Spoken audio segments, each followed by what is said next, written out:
Hey Hey everyone. guys, what's up? It's Brainstorm night. This is a weekly thing. It's gonna kind of alternate, I guess, between our channels. Yeah. Um like even though I added you to the with your channel name, I'm not sure if everybody sees it necessarily. So yeah. So we'll do it 1 week here and then 1 week on my channel. Sounds good. That's a plan. Yeah. Um, how was your week? Yeah, good. Good. Nice short week. Um Went to Half Price Book, didn't find anything that I couldn't live without. Um I only went to pick up two of those 616 Marvel blind bags for myself. Yeah, Yeah. So those yeah. are did you open them up or One he's gonna open, and then one I opened for him on camera. For just like we were FaceTiming this morning, and so it has the new comic that's out, whatever is Doom's Quest or something like that. So it was the standard cover, and then the facsimile was that Fantastic Four with that Doom claw. Um, Oh yeah, yeah. Yeah, The I John think Byrne the cover. yeah, I think my opinion the best ones are either the versions that haven't been out, like the Peach Momoko and stuff like that, or that Avengers 25 is one because the original Avengers 25 is about in high grade is like $600 comic. Um, the other ones that they chose, like that Iron Man and the Fantastic Four, I think you can get those still for like because that blind bag is $15, right? So because it has two comics in it, that's why I don't know the choices they Yeah. made. Hmm. Yeah, it's interesting. Blind bags. It's like they're trying to turn comics into kind of like collecting like cards now. Like your You new can collect Pokemon cards. Pokemon cards. Yeah, Oh, I that's mean good. it's definitely fun. The problem is what you do afterwards, right? I mean, the opening is the fun part. I saw somebody um, that posted online about the mask. The ones from last week, mask, and they had somebody had bought like 30 or 40 blind bags, and when they opened it, they literally had just two variations. So they basically had, uh, yeah, 40 copies of duplicates. Two that they can use, and the rest was duplicates. I Mm, mean, yeah. that is really annoying. I mean, I Yeah. get a little bit on the there's a couple of good ones in there, like that ROM number one, which is I don't think it's necessarily a I don't think there was a reprint. It's just that ROM is joining that universe of Transformers and Mask, That's so cool. and GI Joe, I think too. So, and that's the foil cover. That was a big hit, and then there was a Mask Origins that was also a big hit. The other ones were okay. Yeah. Mm. On the on some of the other ones, like Daredevil, there were there were hand drawn sketches and autograph copies in there, which obviously is a big pull. If you get like a sketch copy, but yeah. But on the So other you're, hand, I seen one from John Romita Jr., which literally was just a doodle. I mean, it wasn't even. It was something that was like like uh like a stick man, right? And then he yeah, put JR. I mean, you have a signature, nice and everything, but not his I don't best know. work.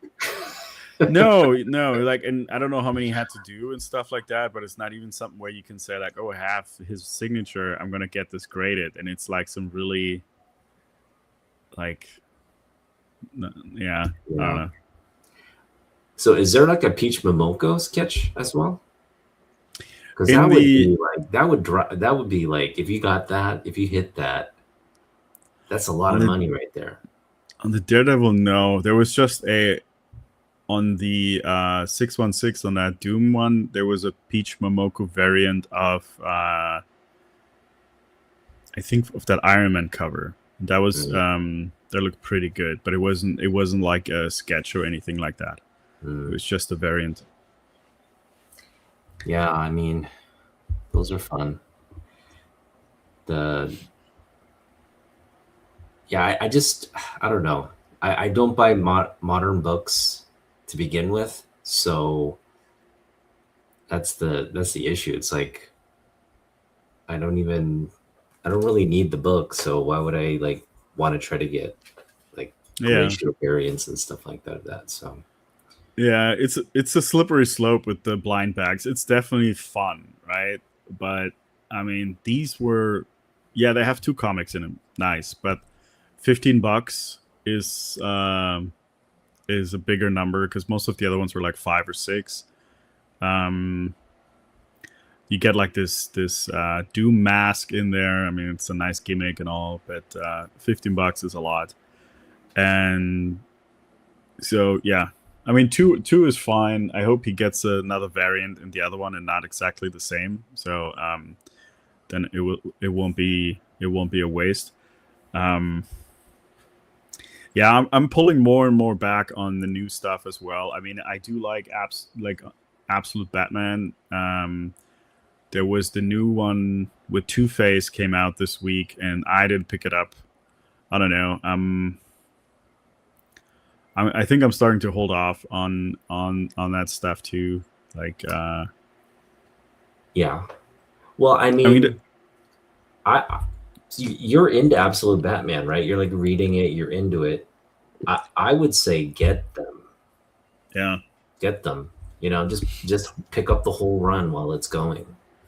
yeah, Because that's fine. It's when you try to like when you're picking up too much in the current, in the current stage, that's when it gets untenable. But you really like Absolute Batman. I would encourage you to get them, at yeah. least get multiple copies of some of them, because some of them down the road might be like big major keys.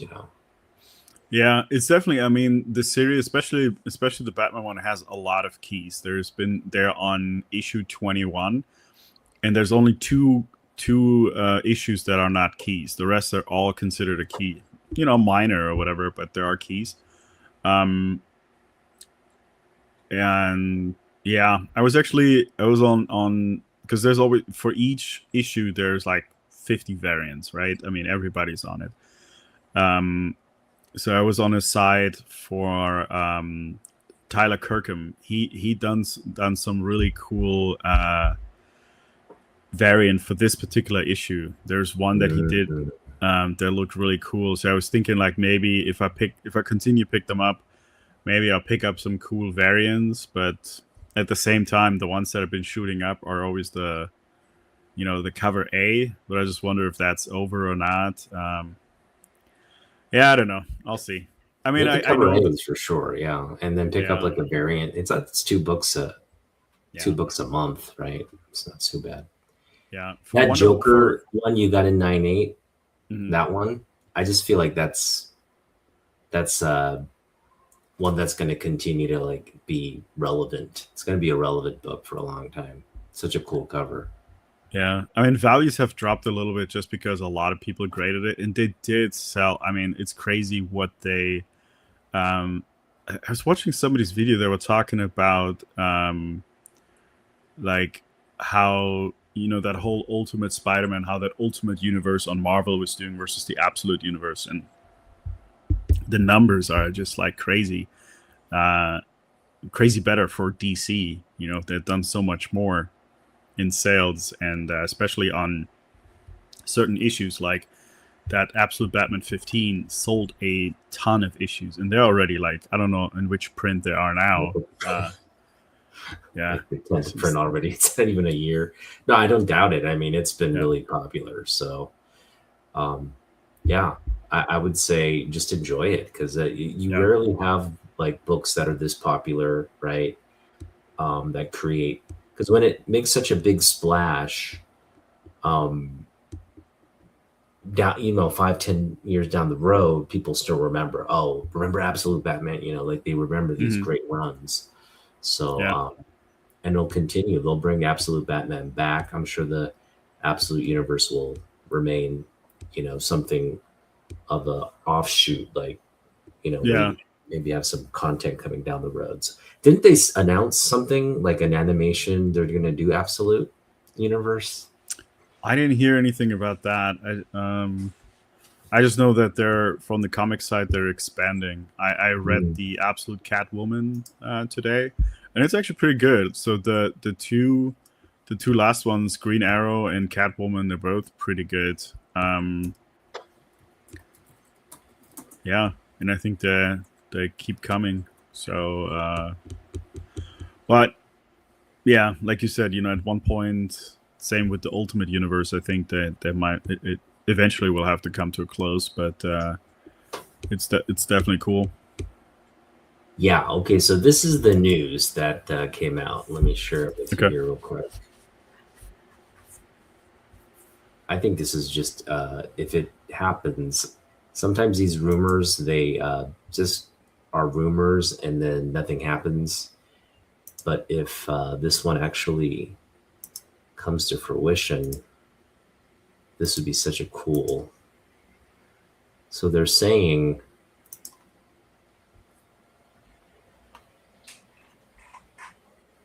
hang on.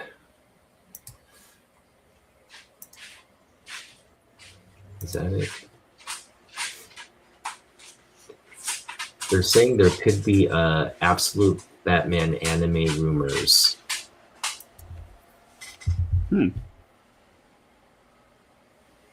How cool would that be if they got like animation like Japanese animation style for the absolute?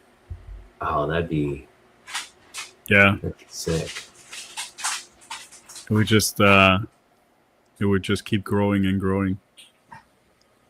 Studio Yeah. Trigger is the acclaimed Japanese animation studio behind Cyberpunk Edge Runners. Last year, I was told the animated Absolute Batman project was being discussed internally.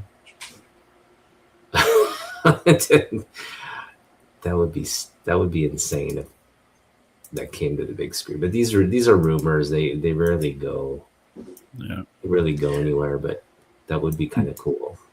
That other one, remember that free comic book day, the one that was like $150.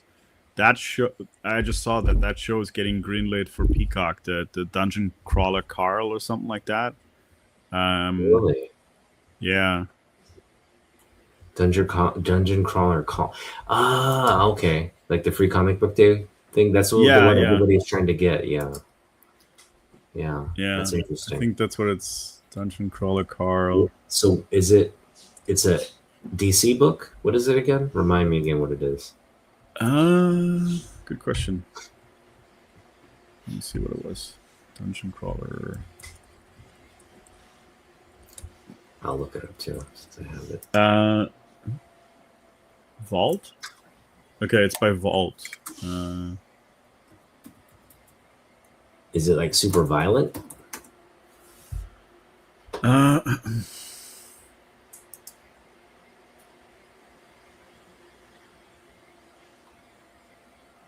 Oh, it's being produced by Seth MacFarlane. Okay, so I guess it's a so they turned a New York Times bestseller into a graphic novel. Okay. You know what's worse than breaking up with your girlfriend? Getting stuck on a sadistic alien game show with her cat. Okay. Oh, that's what. So it's like a sort of like a comedy slash fantasy kind of thing. I guess so, yeah. Huh. Weird. Here we go. Dungeon Crawler Carl TV show. Get straight to series order from Peacock. That's what it looks like, I guess. Yeah. That's kind But of cool. it's gonna be live action, so straight series live action adaptation of Matt Dinniman's popular lit RPG book. I don't know what that stands for. The project is spearheaded Seth MacFarlane's Fuzzy Door production. Peacock. So it's apparently it's a media empire that includes a line of toys, a TTRPG. Is that some kind of video game? A That's what they card call it. LIT RPG is what they call the genre. I don't. I'm not familiar with that. What it stands Interesting. for.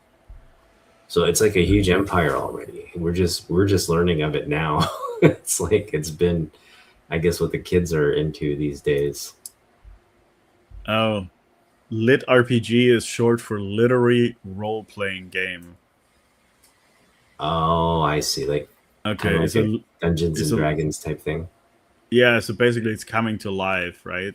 So Gotcha. it's a literary genre that blends traditional science fiction and fantasy storytelling with the mechanics of role playing in video games. Huh. Interesting. So it's pretty innovative, it sounds like. Yeah,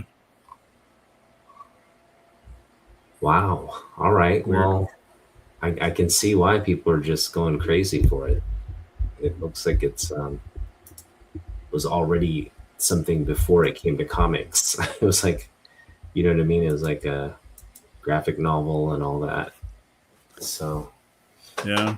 I mean, a lit RPG. If I think the way it's explained, I'm think the first thing that comes to mind, but it's maybe me because I'm of the older generation. Is a Running Man. You know, yeah, remember? Running Man So was they didn't they have a remake of that just recently? yeah, yeah. Yeah. I didn't watch that one. How was that? Did it do well? They had the guy from Top Gun doing it, Yeah. Glenn Powell. I like Glenn Powell. He's pretty cool. He was in Batman. You know the guy who's getting kidnapped, for the Wall Street guy who got kidnapped by the Joker's uh was it Joker's thugs? Yeah, Joker's thugs in Batman 2. That's Glenn Powell. Okay. Yeah, he's just some extra on Batman, but what a movie to be an extra on.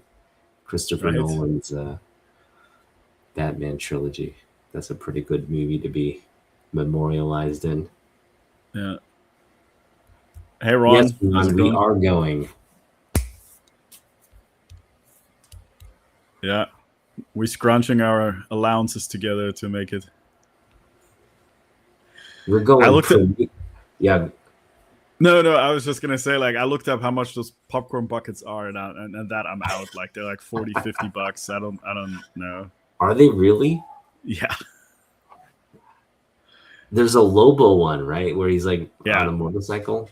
Is that the big one? Those are gonna be the expensive one. There's one that just has the logo on it. I don't think that those are that expensive. But I was looking at that. There's Yeah. that drink cup, which is basically her outfit with like a suit or like a jacket over it, which I Okay. thought was pretty cool. But if that's gonna be $20 is cheap. I don't know. I think for movies, like I when I went with the family, it just always feel like I just put a mortgage payment down or something like that in movie theaters. Right. Yeah, the one with the one with the Supergirl graphics. Yeah. All right. We're gonna look at Supergirl. Oh wait. So there's a apparently you can go and buy previous popcorn buckets on the AMC Yeah. store. They still have like the Yoshi from the Super Mario Galaxy one, and then Let's show these ones. Here I'm on the AMC theater shop. yeah, They got the Top Gun one. That's kind of cool. Maverick. you can scroll down to the Galactus one because that one is awesome, but that's like $80 or something like that, Is it and it really? lights Oh up. my Yeah, goodness. Oh wow. That is cool. It lights that is. up. Yeah, Mortal Kombat. Oh, that's pretty cool. It's like a video game. yeah. Oh Ron, yeah. the comic books. So what we read was it's this coming Thursday and Friday. Um, That's why we kind of want to go too, to see if we can get like a free version of that comic book that they're giving away, which Uh-huh. is it's not a new one. It's just like what is it called, The Girl of Tomorrow, which is like it's just gonna have like a different variant. That's the Yeah, cup I want. That's the cup. If you scroll up, that was the cup I was talking about. One up. this one. If you go, no, one up. The drinking cup, that one. Oh, that is cool. But I'm not spending $60. Then I'm 60. get. Oh, here we go. Oh, it's the whole Someone's already thing. selling them. Someone's already selling them. It's not even out, and they're selling them already. That's crazy. Okay, so this is what we're looking at. We got a crypto. That's kind of cool. The crypto popcorn bucket right there. The tin Yeah, tub. I We didn't got see the other one the before. The busty one. bust. That's kind. Yeah, that's kind of I don't know. That It's was also cool. kind of. I mean, I get the I get that with crypto as a dog bowl, but you're sitting there in the movie theater, literally eating out a dog bowl. I mean, it Yeah, goes together, the design and crypto and stuff like that. But if you're literally and you're sitting not really there, getting a lot of popcorn there. You know, you're not yeah, getting you're not getting the full thing of popcorn. Wow. All right. Well, so you're thinking about getting this one, right? I didn't see that one before, but I would get that one now. Yeah, Oh yeah. but like the same with the Galactus one. I mean, for $80, I better have free popcorn for life or something like Right? that because yeah. Is that what they're going for? 80 bucks? Well, the Galactus one is because it's like it lights up and does all kind of stuff, but I don't think I think the other ones are like 40-50 bucks. Not those, not the standard ones, just Yeah. that Lobo one is like Lobo on a motorcycle and Oh, there's a low. Yeah. Let's see the logo one. Is this it? I think that's it. Yeah, yeah, That is cool though. it is looks pretty cool. Yeah. That if you're gonna like, if you're gonna get something, this is the one you want. Although you're not getting the much popcorn there. What's Yeah, you going have to on? go. You have to go for a lot of refills. Yeah, That's just like a cool toy right there.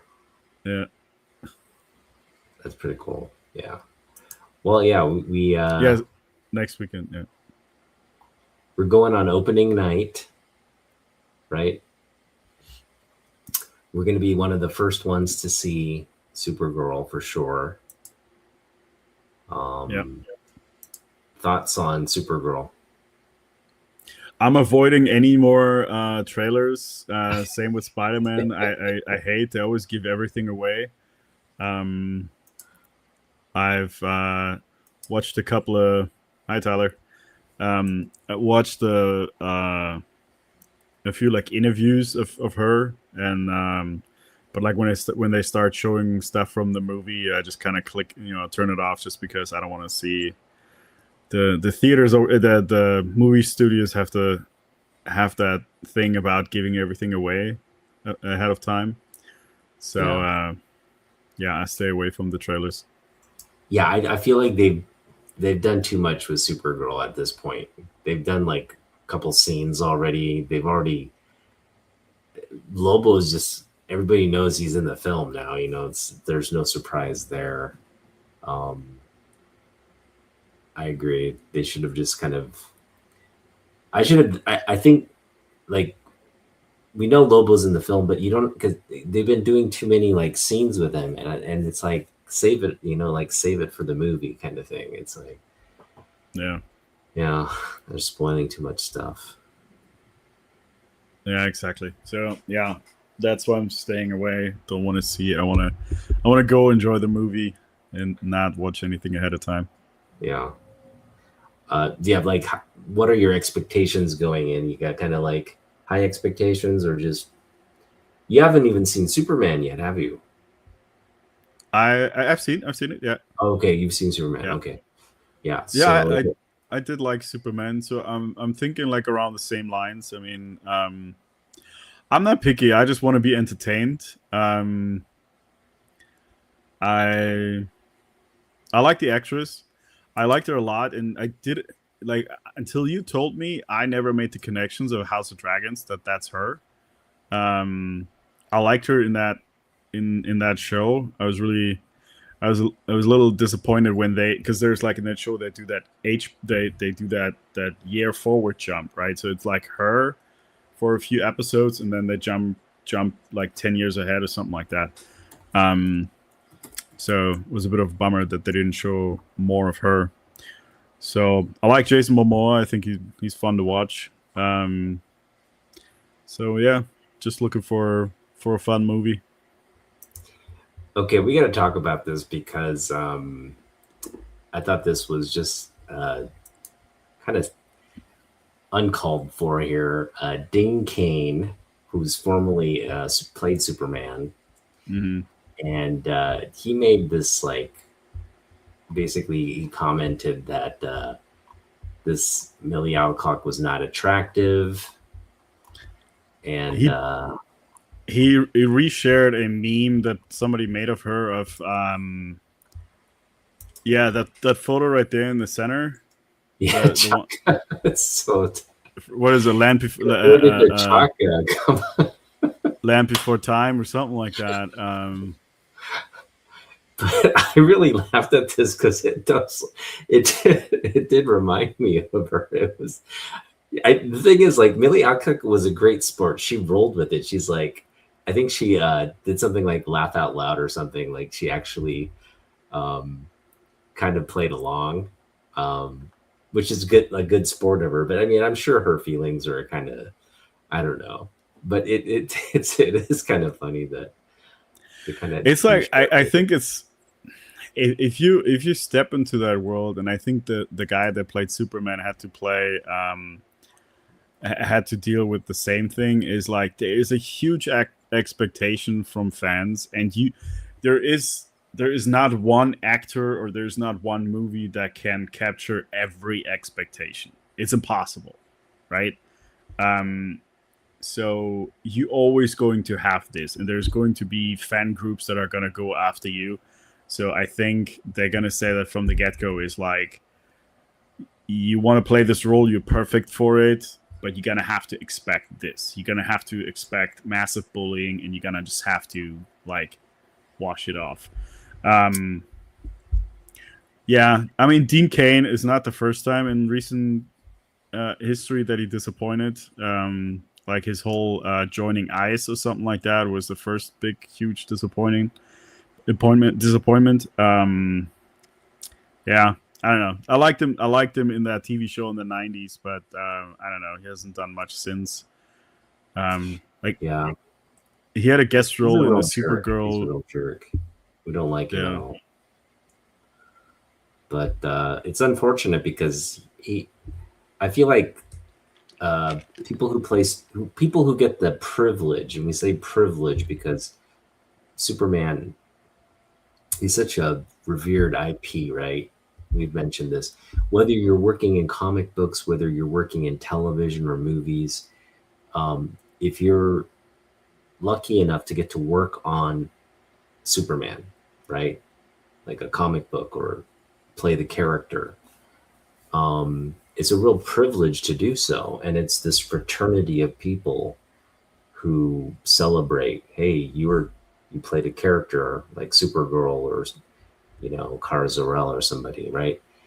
And it's unfortunate when you have people, these like sort of these attention seeking narcissists that ruin the IP for everybody, right? It's like, yeah, yeah. I mean, he is he. Yeah, I guess he's just trying to extend his notoriety in the press, and he's doing whatever he can.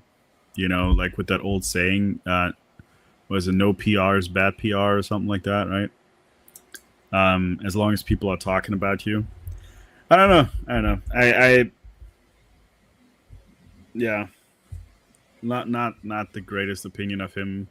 like I said, I liked him in that TV show in the '90s. He did play Kara's adopted dad in that Supergirl TV show for a few episodes. Um, Yeah, Warner Brothers is not going to bring him back for anything now. It's like he actually was in Smallville too. He played some minor roles in Smallville as like a villain and stuff. Because he's part of this again. He's part of that Superman fraternity. yeah, They want to like keep your. So was Helen Slater. Helen Slater was she played Clark's mom, like Kal-El's mom. Um, in the season of Supergirl. It was crazy. It was like full circle. They had Helen Slater and the Laura Vandervoot, who's the new Supergirl in that series. They came back on and were acting alongside each other. It's like a big yeah, family, and then you have one person just ruining it for everybody. It's kind of yeah. unfortunate. And in that Warner Brothers show, it was Helen Slater was the mom and Dean Cain was the husband, but they barely had any scenes together. Like they weren't, because he was taken and whatever a long time ago. So yeah, which was cool that they bring the people back in there. But yeah, I mean he Didn't went he Brandon didn't. Ruth show up on like he came as a Superman on one of these shows too, like Flash or something? Brandon. Do you remember Brandon Ruth? He's the Superman actor who played in the 2000 version of Superman, the movie. I think it was called Superman Returns. Oh yeah. So he is in a crossover in one of the multiverse crossovers. Right, He was right. Superman, and yeah, but he was the Atom. Tyler's right. So he was the Atom. He started out in the Green Arrow as a billionaire, and then he developed a suit and became the Atom. And then he crossed over to that show, The Legends of Tomorrow. That's where he was for a long time. Okay, Tyler's when they had the crossover, he was Superman again, the Kingdom Come Superman. Yeah, yeah. Yeah. I remember that. That's cool. Brandon Ruth, he's a great guy. Like he understands. He's like I watched an interview with him.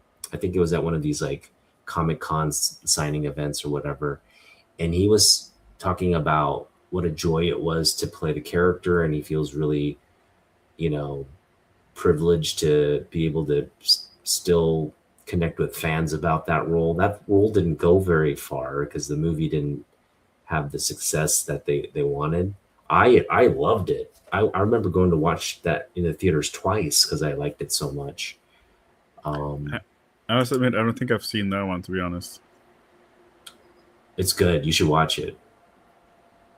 Um, it's not so the ending is just it's not one of those like beat up the bad guy kind of endings. It's he just rescues this boat that's sinking, and it's not the dramatic moment I guess people wanted, but I thought it was incredible because um, Who was Tyler? Who was his wife on Legends? Or maybe I can look it up. But actually, I haven't watched Legends yet. I've seen some of the crossovers, but yeah, I kind of need to do watch more DC stuff. There's like a lot out there, like on the animation side. There's a lot on the television side, and again, I don't have a TV, so it's like hard to keep up with it all. But there's a lot out there right now. I'm sure I'd enjoy most of it. okay, okay, okay, awesome. All right. Yeah, I have to follow. Yeah, I have to follow up with that show. I watched through Arrow, Flash, and Supergirl now, and then Legends is next on the list. But I just finished the Spider Noir. I wanted to finish that one first. Ron brings up a great point here. Supergirl looks much like a young girl. You know, the casting of Millie Alcock was very deliberate. They wanted this like very like tiny, you know, girl like uh, person. They didn't want Supergirl to be buff and like, you know, like sexy or any of that. They just wanted this like really kind of, she wouldn't look like she could hurt anybody kind of character. Right? Just like a real young looking girl, small, you know, in frame and all that, but just beating the crap out of people. That's literally the thing they were going for. So yeah. Well, Um, and she was, yeah, and she has that party girl persona as she showed like in the Superman movie, because she was like in there real quick. Um, yeah. Yeah. yeah, I think it's also, if you wanna, I guess if you want to connect to the next generation with the movies and the not just the movies, but with the whole character, I think it's the right thing to do. Which I think it's a book from the Spider-Man, right? Going a little bit back with Tom Holland. Even though in the early ones, like he is fairly young, right? So that makes sense that they went with high school version of Spider-Man. But I think it also had a better connection with a broader audience, that they were not completely entrenched in comic books like we are, right? Yeah. And I think that's the same idea with Supergirl, is to have to connect with that audience, Yeah. and to say Yeah. like, oh, she's she's like our age, and she's kicking ass and stuff like Yeah. that. So Did your daughter mention anything about wanting to go see Supergirl or anything like that? no, Probably. my she no, Probably she hasn't been like, I think maybe I made her watch too many Marvel movies, that she's kind of tired of it. So yeah. Yeah, yeah. we used to have movie nights, and we went through all of the, like Harry Potter and everything. And I think it's she enjoyed it, but I think she has a different taste now, that she's kind of like, yeah. Yeah. Well, yeah, they outgrow some of these things, but hopefully, that's the thing. I think the difference between like boys and girls, it's like girls will outgrow all the cartoony stuff, real quick. But the boys continue to love the the like we'll always love like superhero characters and stuff like that. So I it's think, it's yeah, I I think they still watch a lot of that. Her boyfriend is big into manga, so they watch probably more manga shows than anything else. Um, and actually, she was the one that got me into Invincible. She got me the omnibus for my birthday, and she's like, you gotta read this, or watch the show. It's so good. So she was the one that turned me on to Invincible. Is that right? Okay, Yeah. that's cool. Well, she's she's cooler than you, dude. Yeah, She's that's cooler for than you. sure. That doesn't take much, though. That's a really low bar. Invincible, man. Yeah. All right. Well, we talked about kind of briefly what the plan is for tomorrow. What do you want to do? We haven't really fleshed it out yet. Are we going Yeah, hunting? we talked about like going for hitting the places we hit before, and I think maybe Tacoma. We should go back down to those places, but I I would skip, honestly, the half price book outlets. I mean, I'm Yeah. okay skipping that one. I It was fun. Yeah. It's It too was fun far to see down it too. once, but Yeah. it's further down, and I don't think that There's the one spot findings are we that great. never got to hit up. Well, there's one spot we didn't get to hit up because it was closed, I think, also, right? Um, Atomic, or what's it yeah, called? Atomic Comics, right? They have actually got a good, the pricing isn't all that great, like I said, but they have a good selection of books. So if you're looking for something specific, you'll probably find it there. Um, the grades kind of vary. He doesn't really have it priced to grade. He kind of has everything priced to like the retail value. So you do have to really look. whether you're overpaying or maybe underpaying kind of thing. But yeah, it should be, that's a spot you should go to. It's a nice shop, and they have new books. That's the nice thing. Like we'll be able to go in there and look for that, again, that Supergirl, variant. Um, I'm still hoping to find the foil copy or the version copy, just to get a second copy of that. Okay. But yeah, that'll be another one we can hit up. Yeah, definitely. I forgot what the name was. The one that I hit, that smallest store, the one that we hit last, before the day was over. Stargazer. Yeah, yeah. That one I definitely want to hit because small, but they had a lot of good stuff. They had good prices. Yeah. And then yeah, so I think the first one is that I also don't remember the name. You found a bunch of Superman books there. The ones that had all those G.I. Joe #1s. They had like a whole ton of them. Yeah, that's the I forget the name too. Yeah. But yeah, that would definitely, you need to go there because I left a bunch of books there. Remember, I couldn't pick it all up, so I left a bunch of books there, and we'll see if I pick them up this time. Or they also have a bunch of big keys, like slab books and wall books and stuff there. So I know you were looking at some of the wall books, but yeah, Comics the Gathering, right? Comics the Gathering, that's it. Yeah. You could definitely negotiate for some of the bigger books. I think they have a bandwidth to barter with customers. It sounds like. So yeah, we'll hit up Tacoma then. That's the plan. Should be fun. See, like, they open. When do they open? 11. Okay. Yeah. I'll be at your place like around 9:30, I say, because it will take us about a good hour to get down there. Yeah. Is that when the first one opens? 11? Let me see here. Well, Comics the Gathering is further down. Let's see what the other ones are. Atomic opens at 11, and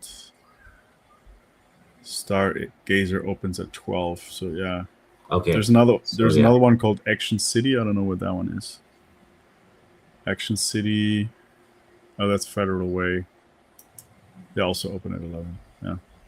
No, because I think from a distance-wide, Comic the Gathering is the furthest.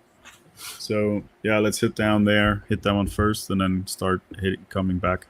Yeah. Yeah, we could hit potentially all four. Yeah, you never did go to the Federal Way one either. Right. The Federal Way one actually, they've got a bunch of wall books too, and their back issue bin is also priced to like retail, but they'll occasionally miss stuff. Like they'll miss stuff where they price something and they haven't updated it, right? So you'll get the book for cheaper than what its current market value is. So that's a good place to go through. Yeah. And I'm sure they've refreshed the inventory from when I was there last time. So yeah, should be a good time. Yeah, we could. Yeah. We just have to see, like, driving wise, because that would be coming. Actually, zoom in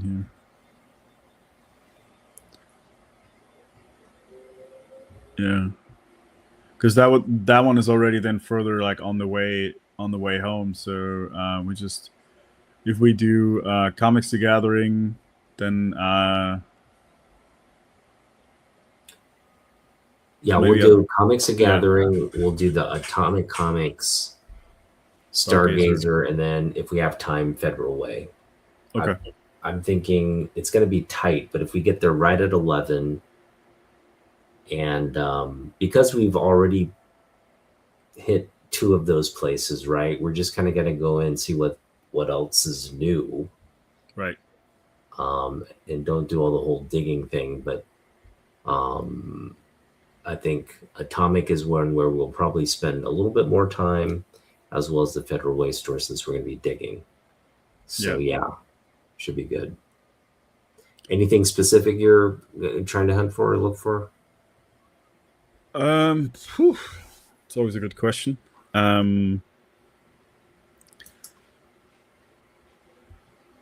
Can't really think of anything other than like the ones I've been looking for, like Spawn, Spider-Man, like some of the newsstand ones. Um, that photo I sent yesterday with that crunch corner, that was a Spider-Man 13, that black suit. So I gave that one. I gave that one to Marcel just because I know I won't get a 9.8, so I'll need to find a 9.8 candidate.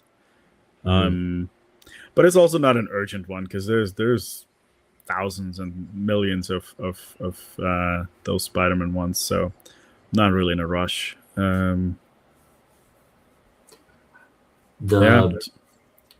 The Todd McFarlane sign book. I've been thinking about that more and more. The 9.8. mm-hmm. It was, I think, silver or gold. It was one of the versions, right? Silver. Was it silver? Yeah, 375 for a signed 9.8 in that book. it's not bad. That's not bad at all, man.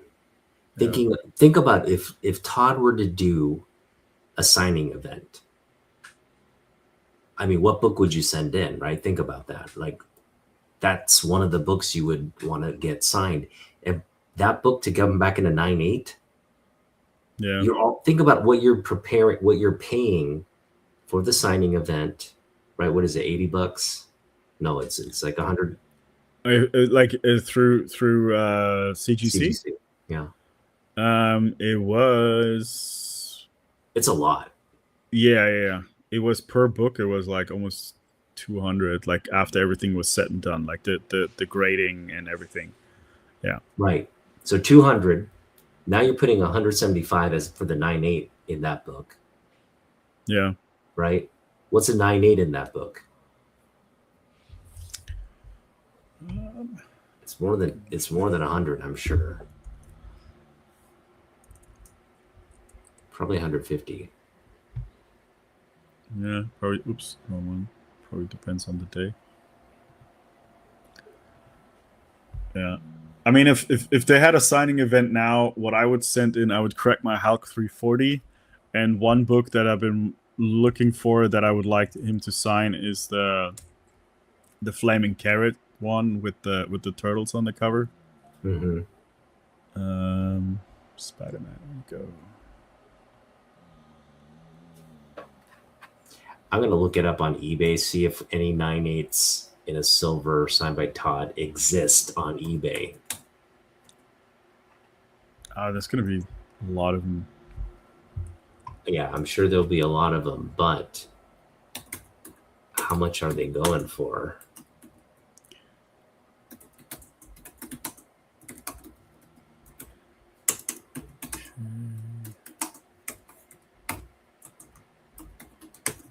All right, we'll get it. We have it here. Oh, so that's kind of what it's. I guess I'm looking at. Here we go. I've got the page up here. Let me share it.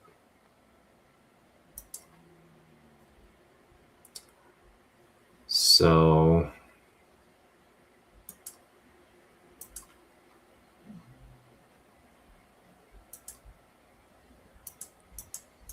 Wow, there's so many variations. this is actually a really nice signature right here. This is better than the one at that shop. I mean, Yeah, if you want because to get the shop had the old one. There was the T McFarlane, yeah, and it that's what was I'm in the saying. Like, corner here. It wasn't gold, but it was a little signature. This is like fabulous. But you're paying what? 378 plus the shipping, which is $14, close to 400 for that. yeah, 329. That's reasonable right there. That's a good one. That's actually pretty good right there. 329 plus 15. Is it best offers kind of thing? No. Yeah, see, but this is like that's what I was saying. Like the signature just looks better from the more recent one from that signing event, because the Yeah, one they had there was an older one. yeah. Um, Oh, yeah, here we go. Oh, this is a bid. There are a lot of the copies though. This is by yeah. double sign there. But That's pretty cool. if I was to get one of those, then I can sell my 9.6, the one I just got back. So no need to have two then. I was just okay. I'm seeing the prices now. I guess this would be good if I could snipe this one. That looks pretty nice right there with the custom label and everything. Yeah. All right, well, there's a bunch of them, so no need to FOMO on it. Right. Yeah. Ah, any exciting news that caught your eye? I'm really excited for Supergirl, like we mentioned. Um, Outside of that, there hasn't been much that caught my attention this week. What about you? No, I still wanted to see, like, when we're talking about movies, I still want to see that Masters of the Universe. But yeah, you were right. Like, the reception is good from what people are talking about the movie, but numbers wise, it has really dropped off at theaters where they think they might not even make just from the movie itself, they're not going to make the money back. So it's doubtful that there will be a second one then. Um, Unfortunately. Yeah. Um, what else? Oh, I was reading about that. Remember, there was like some for the Spider-Man, Amazing Spider-Man 1000, the Romita cover. There was a little lackluster, so they pulled it. They're not gonna. It's not even going to be available as a variant anymore. So they said we're not gonna. They introduced Oh same as man, all the other ones. There will be variants up the wazoo, but the what are they going with as the A cover? they haven't said yet. They just said that that cover for because he's no longer working on Spider-Man, and they decided not to go with that cover. But it's not going to be available at all or something like that. So I don't know if they're planning on. Yeah, maybe they're just gonna shelve it or something. Which I, I mean, that's a little sad because I mean it wasn't like the worst. It was just not an exciting, especially for a milestone of 1,000. But on the other hand, there's I think there. I looked at all the ones that they're kind of milestone ones for Amazing Spider-Man. There's only kind of like three that stick out, which is 100. 300 and 700. The other ones are kind of meh. See the news about That is cool. compact line. Like the what is that? The I think it's like for like more like a kids comic, kind of like they had that for Spider-Man. They had the whole okay. little Spider-Man universe thing for kids. That is cool. I think DC has a pretty firm grip on kid stuff moving forward because and that I heard 22 Comics he put out a recent video on his take on Supergirl. Um, great video, by the way. Go watch that. He's kind of analyzing the character of who Supergirl is and like what she'll be represented, how she'll be represented in this movie. But he was mentioning to me that he's disappointed with the language and the violence that's gonna be in this movie because it's not really kid friendly, and I'm kind of disappointed with that too.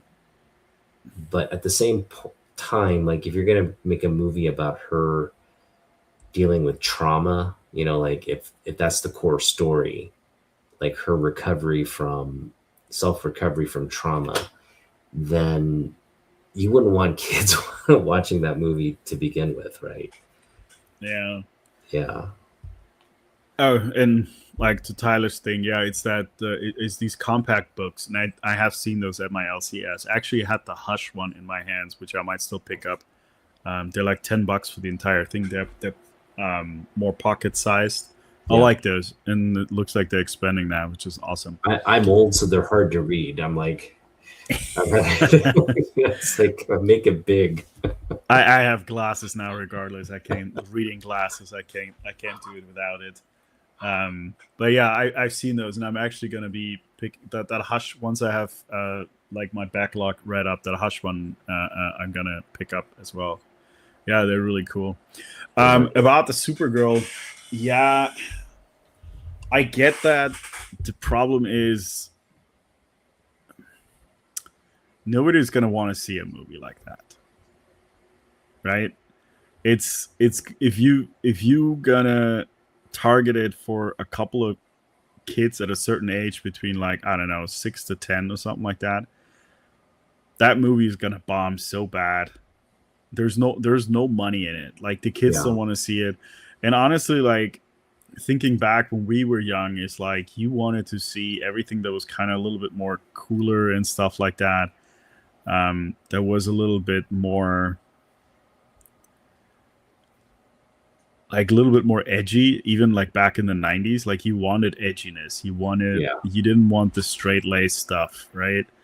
and and I think I mean it's not a great thing looking at society now, because I think that even more um like what we thought was edgy in the 90s would be like today they'd be like boring, this is like lame, you know what I mean? So they're the society is a little bit more desensitized, which is not a good thing, right? Yeah. I am not promoting that at all, but so that's why you kind of have to go with what is popular, right?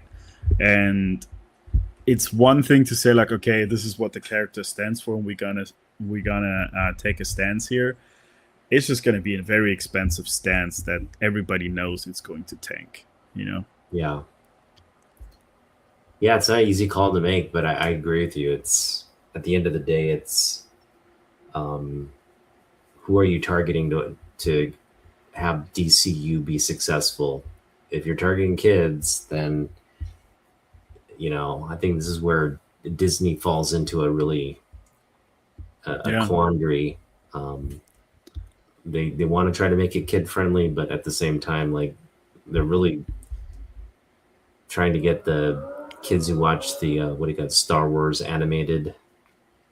Those are the kids that you need to like focus on, and if you get too far from Yeah. them, then it's a no You need to brainer. see the yeah, you need to see the kind of stuff. You have the kids that I don't know, let's call it the bluey generation, right? I mean, you're gonna have to target those with cartoons and stuff like that, and something paths that they don't want to see, like those nerfed type of movies. And that's one of the things. Like we just spoke briefly earlier about, like the Absolute Universe. Absolute Universe is extremely brutal, and I think that's partially why it's popular with new readers as well. Just because it's, you know, Batman doesn't kill or shoot or something like that.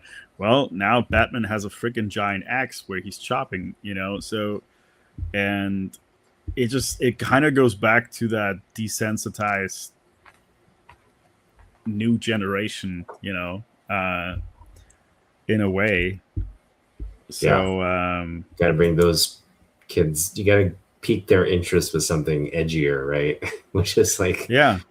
yeah, I mean, it's the thing. Like, you always want to, if you want to be something new, you always have to keep pushing that envelope, right? yeah, Unfortunate, like the more you push it, the more brutal things get, and it's not great for the long run. But that's where it's going, and like to pull it back, it would be like a disaster, I think, for at least for the movie, right? Yeah. I thought it was really like some of the. I remember with that Superman movie that some people were saying like, "Oh, Superman is too woke." I'm like, seriously? I mean, that was like one of the dumbest things I've heard, you know. So It was a little woke though. I mean, and I'll qualify that. It wasn't woke in the sense like James Gunn was he was kind of being critical of MAGA a little bit. You know, okay, the movie was sort of had a very underlying sort of anti-MAGA image, like message, right? Because Superman's helping immigrants, right? The immigrant is the okay, hero in that story, right? And also the whole, you know, kind of the meme stuff, people kind of bashing people online for taking a political stance and all that. It was just sort of a layered critique of that. okay. Yeah. But yeah, I I agree with you. It wasn't like I overtly woke. There was nothing overtly woke about that movie, but he was being yeah. critical of the MAGA crowd. Yeah, I guess I didn't when watching the movie I didn't see that political judgment on that just because I always looked at it from the point of view of he knows he's an alien, right? I mean, he crashed here from a different planet, so he is an alien. Like to pretend anything else is just not sticking to the. Yeah, that's not woke. That's the character. That's the It's character, literally right? the character, right? And it's like want to talk illegal alien. I mean, he didn't have like he He crashed was somewhere and he he where did rewrote he his get his birth identity. certificate, right? So it's just to me it was just always like the character, and if people were like commenting on that, it's just kind of like, well, but that's the source material, right? I mean, Yeah. that's to me that's what it always was, right? I thought that they were like, because I don't know, at like one scene he decided to save a squirrel or something like that. I don't know if that I said, is that what it was? I really I couldn't picture it, but That's I also the guess character. That's also right, the right. character. People don't get that he doesn't want anyone to die. He has the power. He literally has like the speed and power to like if there's an act, let's say there's a that's what's great about Superman Returns, right?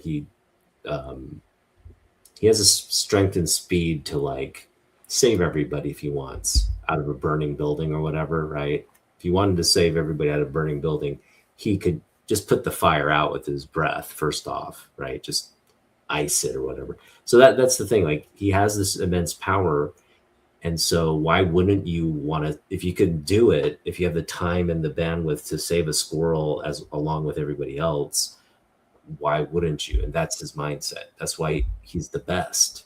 That's why Mm. he's the best superhero. So yeah, if you have a problem with that, then just don't watch Superman. Yeah, That's the character. yeah, yeah. So without Um, glass, what you didn't pick up any books this week, or no, maybe if you I yeah you picked up the blind bags, right? Why don't I you picked up the want to blind share some of bags. that? Yeah, let me see.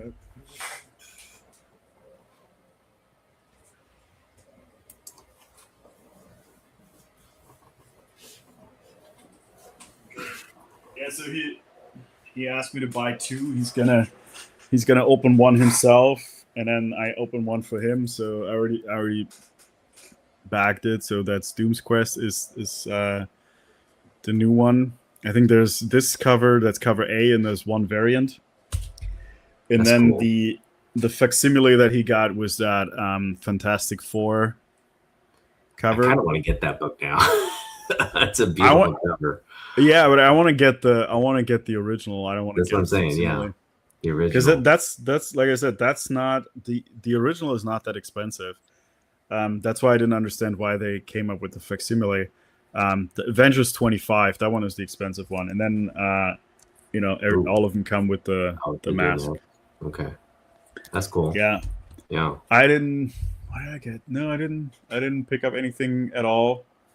Um, I just been trying to work on my submission. Hey, Um, I'm I want to give you this set. It's 1 through 8 Wildcats okay, stuff. Okay. you given me 1 and 2 already. Yeah. Yeah. You want a whole set of them, 1 through 8? Sure. Yeah. Yeah. Awesome. Um, You have extras or well, I was trying to sell it, but I figured you don't. This would just be a good if you want to keep. They're first of all, they're just great books. Just read them if you want. But okay. they're Jim Lee books too. It's like a nice. These are key books of his. This is we talk about Todd McFarlane, Spawn, right? That's his creation. He created Spawn. Spawn is wildly popular. But when you look at when you compare that on Jim Lee's side, Jim Lee's had he created Gen 13, he created Wildcats, he created Stormwatch, he created a lot of great stuff. But I would say this is the best thing to come out of Wildstorm Studios, like Wildcats, and it's part of DC now. Okay. And these are never going to be worth that much outside of just sentimental value type books. So I think it's just good to read and also have, because Jim Lee is definitely bringing Wildcats back in some form of fashion. You know what I mean? He's just kind of Okay. letting it lie low right now, but he wants to see Wildcats with Batman and Superman and everybody. I mean, they've been introduced already, but it hasn't been fully integrated. But that day is coming for sure.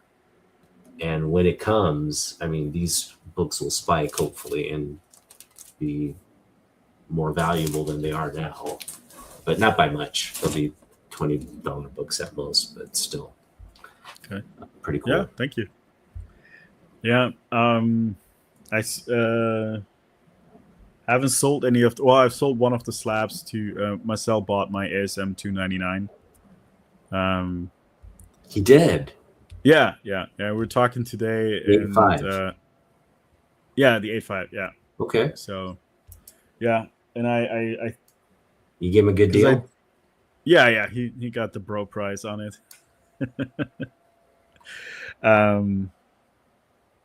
Yeah, and I'll have to. I was looking through like what a couple I have to list like down the line, but because when I sold I sold one of my games like a few weeks ago, so I have enough money for this submission.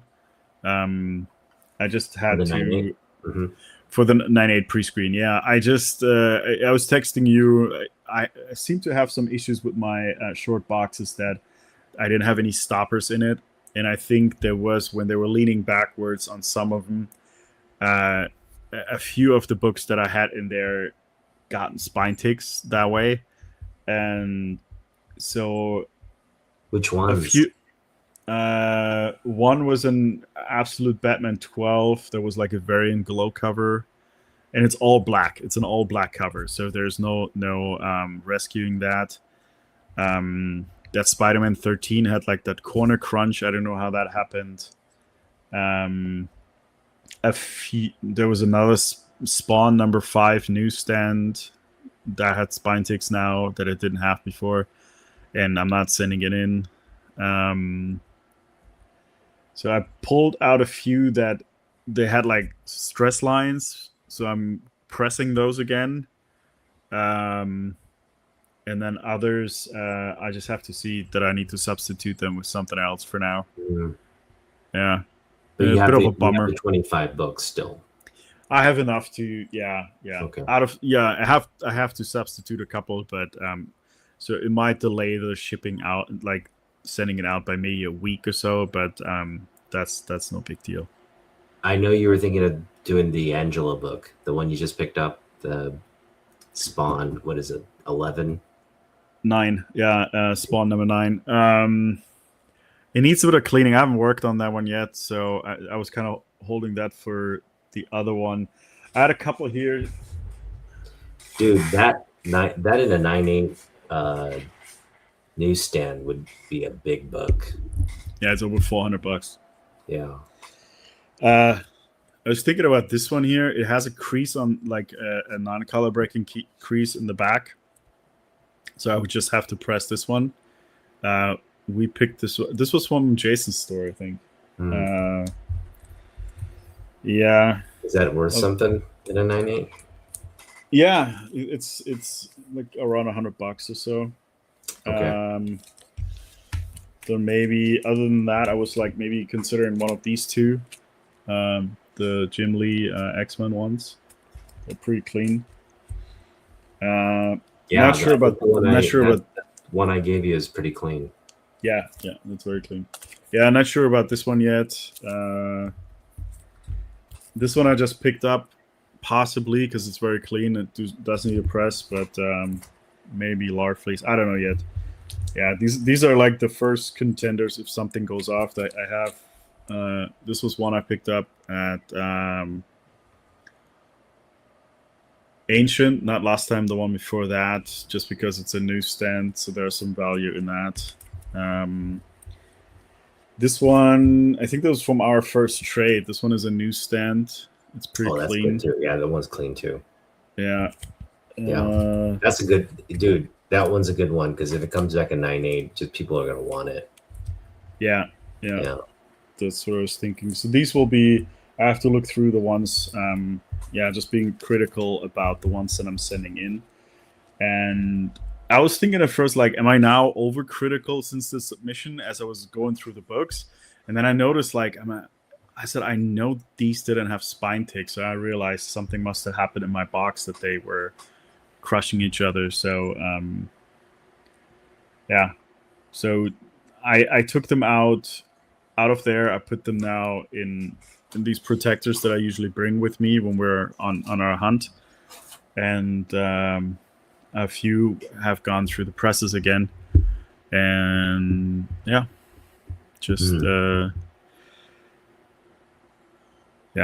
testing them, doing a little bit more quality control.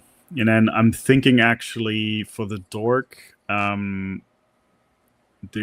they have a signing event for the creator at CGC. And it's actually not that much. It's $90, which is like, it's almost like not quite half, but it's a lot less than like Jim Lee or something like that. So I was figuring, like, if I clean and press that one again and I get it signed at a 9.6 or 9.8, I think that'd be pretty cool. So I might do that. Yeah, just to recover and get that thing off the 8.0. Yeah. It's a resubmission, but technically you're sending in the book to get signed, so it's not quote unquote, like, you're not trying to get better results, which we are. I mean, that's sort of the point as well. But you wanted a signed book, even if it came back like 8.0, at least it's signed and would hold a little bit more value. So that's a good plan. And then another thing from learning from the submission. So what I assume maybe that could have happened to a couple of books that came lower than I was hoping, was, so I have these Gemini ones that they hold up to 13, 14 books at a time. Mm-hmm. So I did two. I did one with 13 and one with 12. So I'm thinking if I do, if I cut it lower, maybe do it in 3 Gemini ones, just to have them a little bit secure. So what could have happened if they moved a little bit too much in there, that this could have caused some of the spine ticks that I wasn't aware of. What happened to Dork is that crease on the back wasn't there, and I don't know how it could have happened, because it looks something like the book was overlapped with another one and something heavy laid on it, but it could have not happened with a back and board. So I don't know what happened to that. So yeah, it's okay that it happened to this one, because even in the resubmission it's worthwhile, because it's still worth more, because it has a high value raw versus what I paid, because I only paid $4. But yeah. Do you think CGC could have damaged it? There's always a possibility, but there's no way of proving it, right? And like we said, like you have to you sign that things can happen to your books, right? You almost have to authorize that when stuff happens there. So it's hard to say, and it's really the other thing is, like, does it happen in shipping? But I did put those in the Geminis, and then I used the stuff that they that's where I kept these from, right? From the submission. I put the Gemini thing in here, basically. So shipping should have been fine. And that's why I'm not going to use the giant box, but I'm going to use that bubble wrap stuff. So, yeah, I mean, some of the results you got are the exact same. You know, the 8.0 grade you got, for example, the Dork one. That was 8.0, right? Yeah. That's literally the one I got for mine, like 8.0 crease on. Like, the thing is, I looked back, I can't see the crease. I just don't know what they're referring to, but there's apparently a crease there, and it just drives me nuts that I can't see it.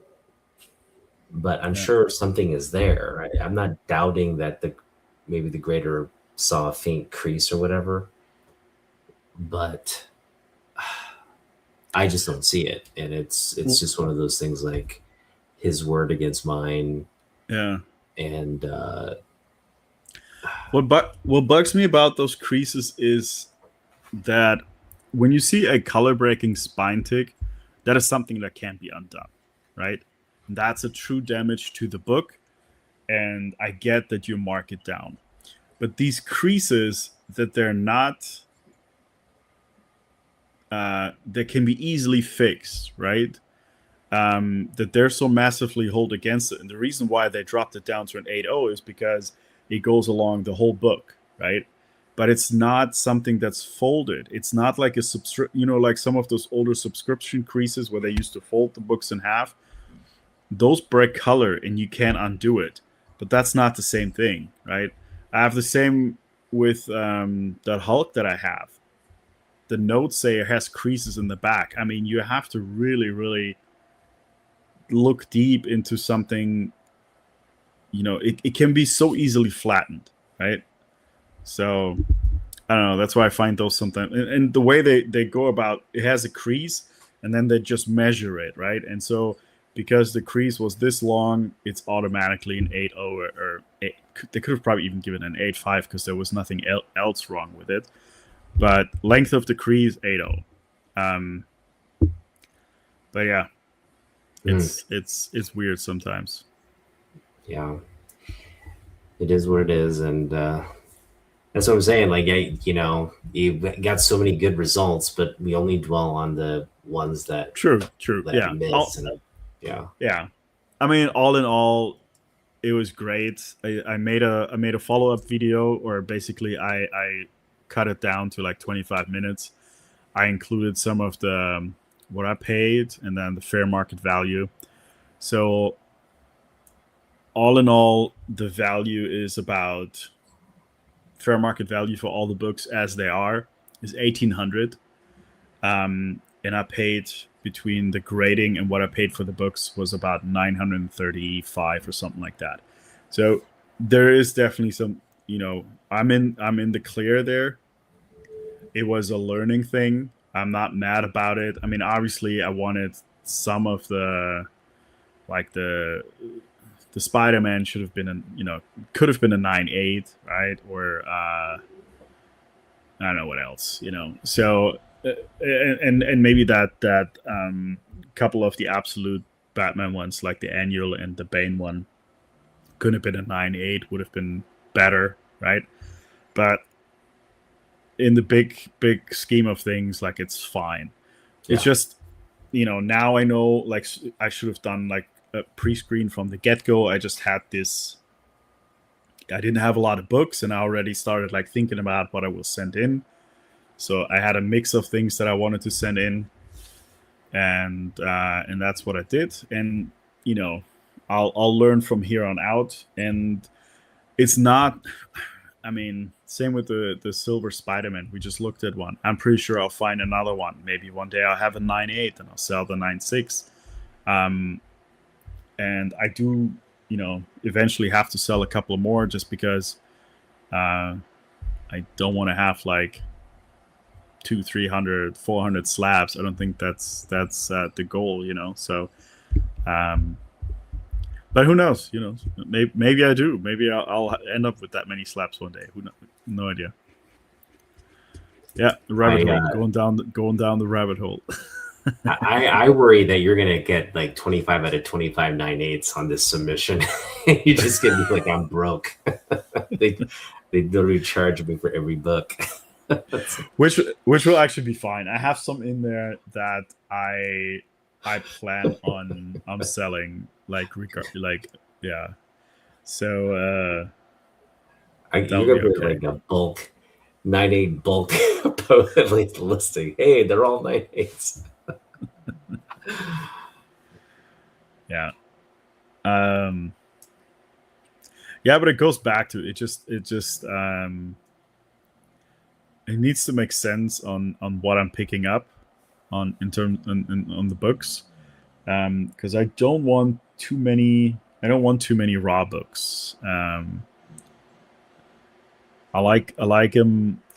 I like him graded, and that's my own way of kind of keeping me from buying full runs and stuff like that. Because I know I went down that with the video games, right? And it's so much easier to do it on the comic books, and I just don't want to have to go down there. That's why I just gonna pick up, certain things I pick up on knowing that I'll like this one here. I picked this up with the whole thing that if it has, after it's graded, it's worth maybe 70, 80 bucks.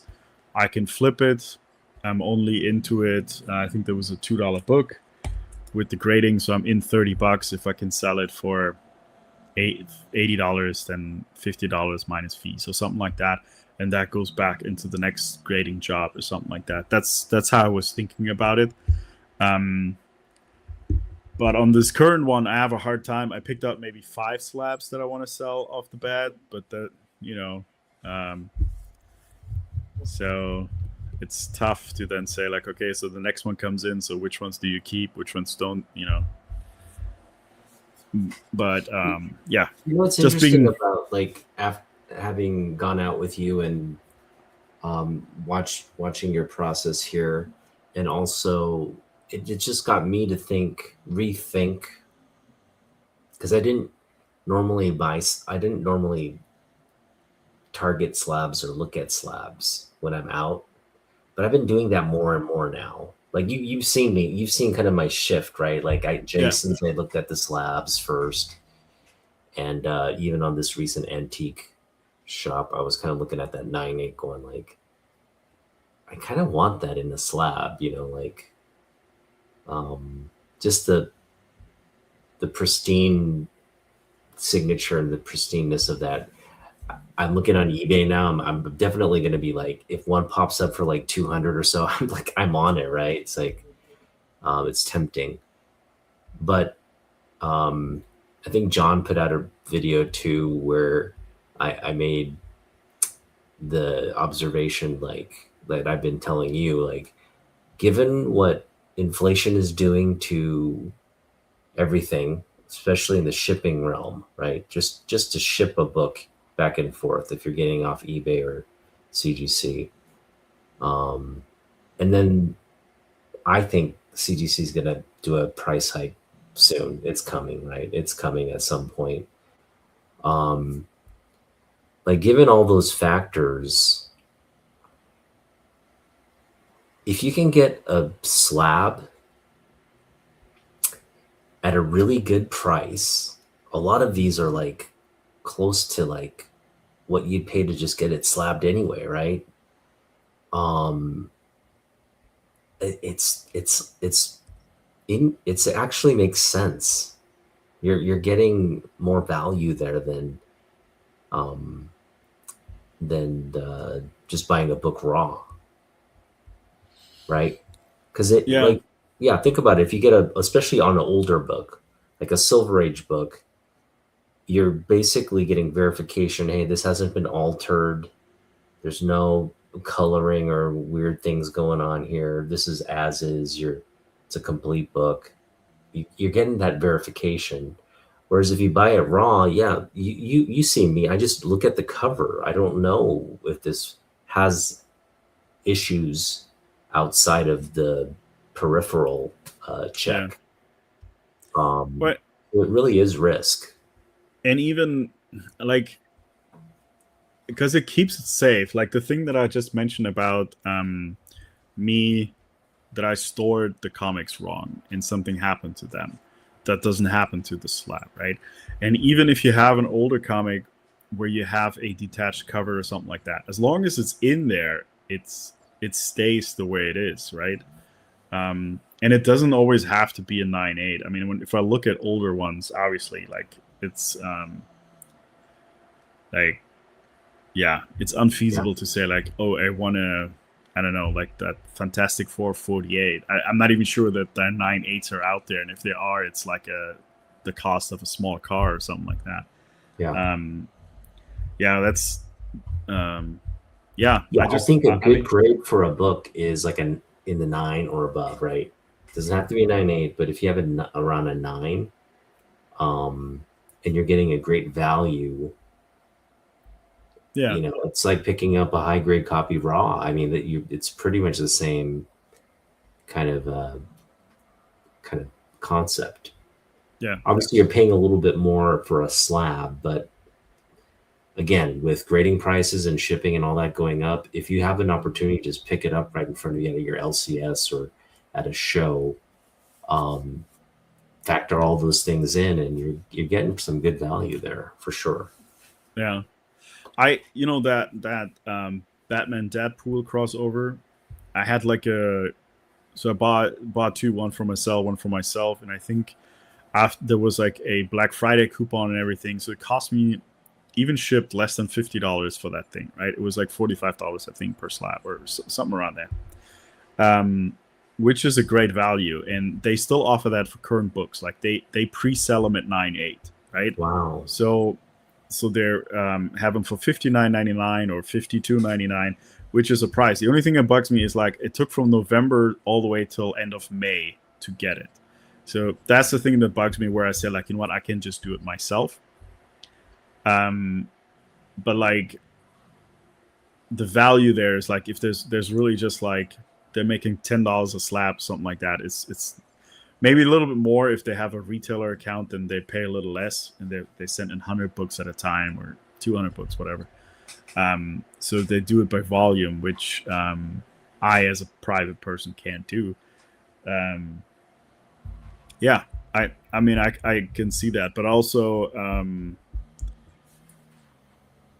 it's definitely worth to look at it. And sometimes you see like older books that they have they dropped in value, like, and then you see like a slab for $30, $40. You know that in that condition you can't do it yourself, right? Yeah. At that cost, you can, and like we talked about, I have a couple in here that I think that I think I paid $20 for that one. It's a 9.0, and then this Punisher #1 I paid $40. It's a 9.4.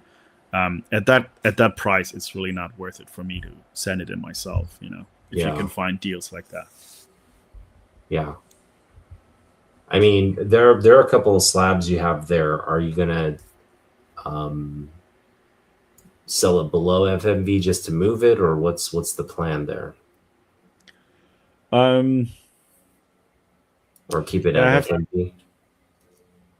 I have to see, like, on eBay. What I saw is like people, like, for the same reason, like after fees and everything, it's people pushing it for a little bit more.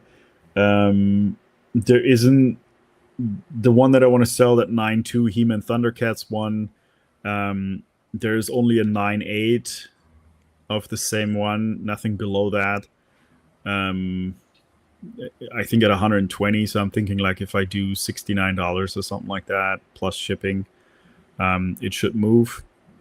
Or maybe I try Facebook Marketplace if they're, for the lower ones, like $50 or something like that, just because they're gone, and after then I don't have to deal with shipping and all that kind of stuff. Right. Yeah. Yeah. If I was even thinking of one. I mean, that's just a longer thing. Like, those antique places where you can rent like a booth or something like that. I've been thinking about. A friend of mine did that with video games. Like, he would sell his games there. But it just kind of has to make sense, like, that enough sells for it to pay the monthly fees to the antique store or something like that. I'm not there. I don't have enough inventory to, like, keep putting stuff there for it to make sense. Right. But maybe down the line, I don't know. Yeah, so I'll try maybe eBay and Facebook Marketplace. Yeah. Maybe Facebook Marketplace first. I mean, it's a bit with comics seems to be like other things I've sold a lot faster. With the comics that I'd sold, it's taken a bit longer. But and slabs, I don't know if they're gonna move, but also they're not going to be like super expensive. So maybe that's something people are be okay with. I don't know. Yeah. Yeah, I mean, we'll just see. I'm just kind of been looking more at with the older books, right? It makes more sense to get the ones that I'm really like the PC books, or get the PC books in a slab, even if it's a low grade slab, even, right? As long as it looks good in there, maybe it's missing some interior pages or something. That's fine. At least it's notated, and I'm paying the value for that omission. Yeah, that one, missing pages will get you a green slab, and then that will have, I don't know, like, if it's not something super rare like green and purple slabs, it's a hard sale, right? If you ever have to move them, and it's really rough to put a value on it. I would rather say than go with a low grade, but at least it's all there. Yeah. I mean, especially some of the older ones, in even in like a 3.0, 3.5, sometimes in a 2.5, they look amazing, and since they're preserved in there, like, you're not handling it, so you don't have to worry about messing anything up or tearing anything. I think that looks good. Now, I mean, your Lewis Lane, it looks amazing out of 4.0. It's a gorgeous book. So yeah, if I would go for something that I want that's a bit older, that's the kind of grade range I would be looking at, right? Because I can't see myself spending thousands of dollars on one. I mean, maybe down. I don't know. I just never say never, because I've done that, and then I forked out stupid money for something. But you're now not I trying can't to get see a Golden Age Superman book either. Yeah. It's like trying to get that in mid grade is breaks the bank. Yeah. I saw Bryce's video, Bryce Comics. He bought a collection from somebody that had X-Men 1 through 325, and 1 through 103 was 9.0 or better, and from starting at 104 till 325, they were all 9.8s. They were slabbed. Yeah, and yeah, crazy. Only on then he also had Fantastic Four, but there he had a bunch of like 5.0s, 6.0s, and stuff like that. Did you say what he paid for the collection? I don't know if that's what he paid or if it was worth, but he said 115,000 for the whole collection. Yeah, it was 400 slabs. Yeah. Holy moly! Yeah. Wow, he paid top dollar for that for sure. Yeah. Yeah, but I saw like he because I'm on the email list. He put in some today, and like there's some that were immediately sold, right? And there weren't just the cheap ones, right? Because I mean, not all of them, even in I know not all of them going to be crazy money, but even like books for like 2,800, $3,000 or something like that were gone. Wow. Yeah. Wow, X-Men 1 in a 9.0. Jeez. Yeah, the first one, I didn't say, like, he was going through it. I don't know if the person kept the first one. I think he kept a Fantastic Four 1 and maybe X-Men 1 as well, but definitely 2 and up. So let's say that one, 2 and up, because I remember the first one. But still, so like, I mean, was minus the big keys, the number ones then. Yeah, but still, like, I mean, he had like first Black Panther in a 9.0, something like that. Let's just see here. I mean, there are 9.8s of that one. First Black Panther. I've seen it. I've seen a 9.8. It's pretty incredible. But, it was a 9.0 for 4,750. That's sold this morning. It was, and now it's sold. Wow. Let's just see here. And he said he couldn't put them all up for sale right away, but yeah. But you know, he puts a reasonable price on it because he also needs to move them, because it's a lot of money out of there. Yeah, Bri.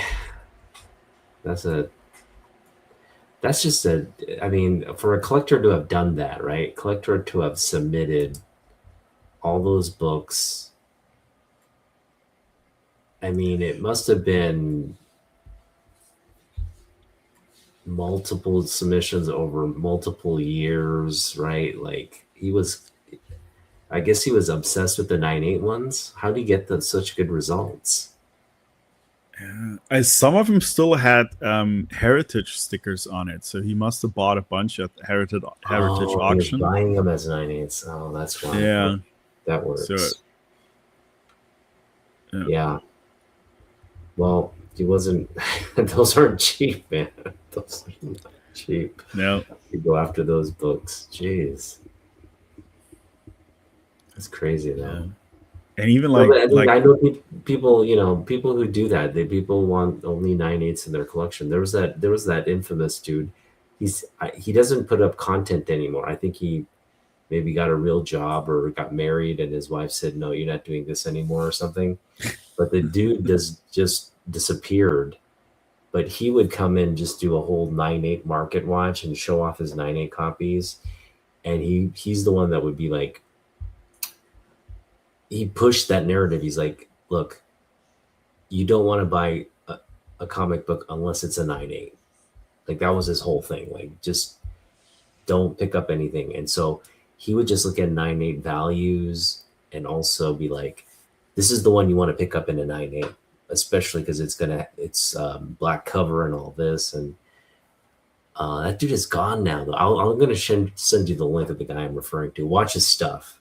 Yeah. You would love his stuff, because I mean, he's literally like the perfection collector. But he bought them as 9.8, so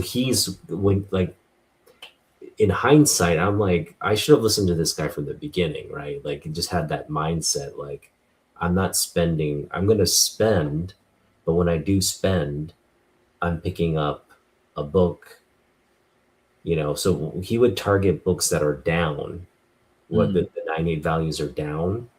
He'd pick it up, and then when the spec hits, boom, he's got the highest priced book when the spec hits, right? So, like, I get his logic now, but at the time I was just like, man, this hobby must be so miserable for you. Like, you're not having fun, right? You're just like, but no, he had every key book in a 9.8. It was crazy. The dude was just like picking up keys in 9.8s, and I would imagine he's picking them out at like bargain basement prices because, yeah, he would just pick up at the right time. Like, he wouldn't pick up a book when it was hot. He'd pick up a book when it was down. mm. And smart guy, smart guy. Yeah, I kind of felt a little bit. I don't want to fall into that like it's 9.8 or nothing, right? Obviously, if you have a chance to, like I said earlier, if I get a better copy of something and I get a 9.8, then I keep the 9.8, right? Unless it's a book that's stupid expensive, right? Like if I have something that's stupid expensive, then I might just sell the 9.8 and keep a lower grade or something like that. Um, but yeah, it's easy to fall into that because like I was looking at some of the stuff. It's like a 9.6 is not a bad grade. It's still a high grade copy, right? So it's kind of dumb of me to be disappointed in a way. Obviously, you're always going to hope for that 9.8, right? That's a little bit of that. The submission is kind of like another way of doing a blind bag, right? Because you're not going to know if you're going to get it or not. Well, you bring up another great point. Like, a 9.8 technically is not perfection. Right. I should correct myself. 9.8 is not perfection. 10.0 is gem mint is perfection, right? 9.8 is as high as like most grades go. But now you're contending with some of the modern books going to 9.9. Some are actually coming back 10. So Yeah. it's just a weird thing that people get so obsessed with 9.8s. But yeah, you're absolutely right. Like, that's not the highest grade. It's like there's higher. So no need to obsess with it is kind of the point, I guess. Well, see, this is something like earlier because I still have it open. Like that Spider-Man #1, the silver edition. There's a regular and a silver edition in a 10. So the silver edition in a 10 sold for $8,000. What? Right? Yeah, in March of this year, there was a 10.0 silver edition Spider-Man #1 for $8,280. See, if I get that, I'd be over the moon. But that's not like I would shoot for like I would keep it as $100 book rather, and I would sell this to make $8,000. Like I don't know. Yeah. Are we shooting for a 10 ring? I see it in your eyes. Like, I see the 10. I see the 10 in your eyes now. Like, you're gonna buy 50 copies and do a 10 tree screen. With that one is even harder to say when do they give that to you, right? I think they once in a while they might sprinkle in a 9.9, but like I don't know who gets a 10, right? Because I don't. It's so hard to say. Like even like some of the ones that had 9.8s or something like that. If there's nothing wrong with it, shouldn't they all be 10? Right? It just kind of, if the book is perfect, it should be a 10, right? But we look at it, we see no defect with it, so we're hoping for a 9.8, right? No, but the 10s do exist. Like, I mean, the reason it's in a 9.8 because it rarely, with the printing process, right? Rarely are things cut cleanly. Rarely are, like, when you're looking at the microscopic, or not microscopic, but like at the, you know what I mean, like the close up. You're just looking for any kind of like bindery, like Yeah, just minute. And every book has that. Like it's like impossible to true. find a book that doesn't have that. But the ones that don't, yeah, technically that could be a 9.8. That, but I mean 10.0, but that's so rare. Well, I guess it goes then down kind of like on the card grading stuff, right? Where it is like you were just saying, like is it perfectly centered, or is it a little bit like a Yeah, millimeter off or something like that? Okay, I can kind of see that, but it's going to be, yeah.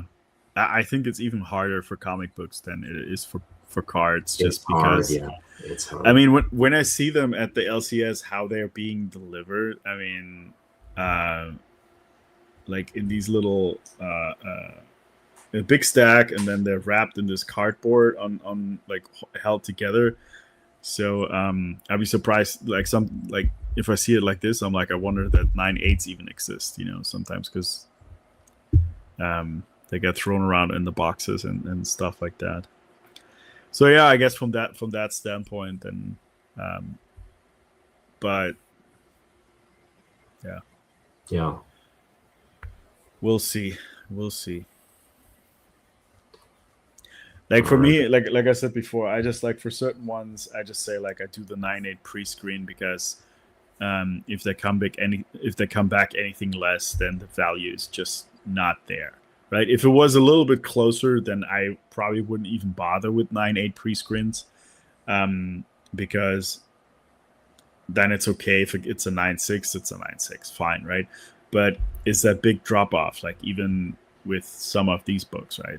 Like the Yeah. Spider-Man, it's like Yeah. it's $120 or it's $50, right? Yeah. Um, at that point, it's like really, and then if it drops even further to a 9.4, then you can't even get the money back you spent on the book and the grading. Um, yeah, Those 9.6s are nice copies, and I think the fact that you have them in the same grades, the silver and the gold, yeah, kind of makes it's a nice touch, right? yeah, Um, I'd keep those. I wouldn't sell them yeah, yeah. unless you want I'm the 9.8. Unless you specifically want to have the 9.8s in your collection. No, I wouldn't. I mean, it would be nice, but I'm not actively going to look for it. If I come Right? across a Yeah. copy that is, let's say we go out tomorrow and I find a silver copy that looks perfect and it's really cheap, then I'll submit it, right, and see where it goes. But I'm not actively looking for it. I have the regular standard Spider-Man #1 here. That one I'm trying to get a 9.8. That's gonna go in the 9.8 pre-screen. And I pressed it like 3 times just because it had that polyback crease. Yeah, but that's just for fun and giggles. It's like it doesn't really. It could also be a 9.6, and I wouldn't be mad about it. But I just try, right, and if it gets rejected, then I'll press it a few more times and send it the next time, because it looks really clean, and it was one of James's new old stock that he had, so it could definitely get a 9.8. It's just that the only thing that's wrong with that was that polyback crease, and it has kind of it had it very strong. I pressed it came back slightly. I pressed it again, it came slightly, and so I'm hoping that after the third time it stays flat.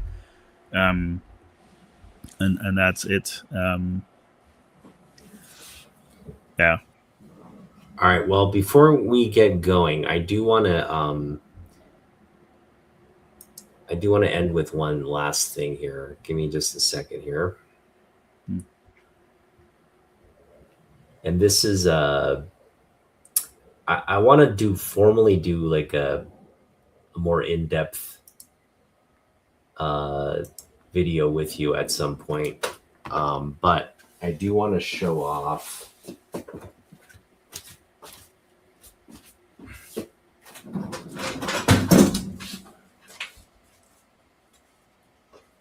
It's pulling out the big guns now.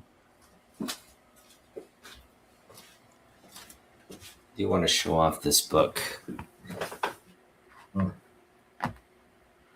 So this is a book, and again, I want to go into in depth with the results you got. on your cleaning and pressing of the books. And maybe we'll cover this in our like next check. We'll have all summer to do it, but Mhm. I do want to just share. For those of you who remember when we previewed this book previously, did we preview this book before? No, maybe this isn't one of them. Yeah, I'm not sure if we did. Yeah. I don't think we previewed this one, but this one had this rippling throughout the book, just like this waviness throughout the book. It was really stiff. It had some minor stains here and there as well from the humidity and exposure. And Jens worked on this book, and it is, oh my goodness. I don't recognize this book. It's like it was never, it's like it had never been, it's like a new book. You want to talk about this? How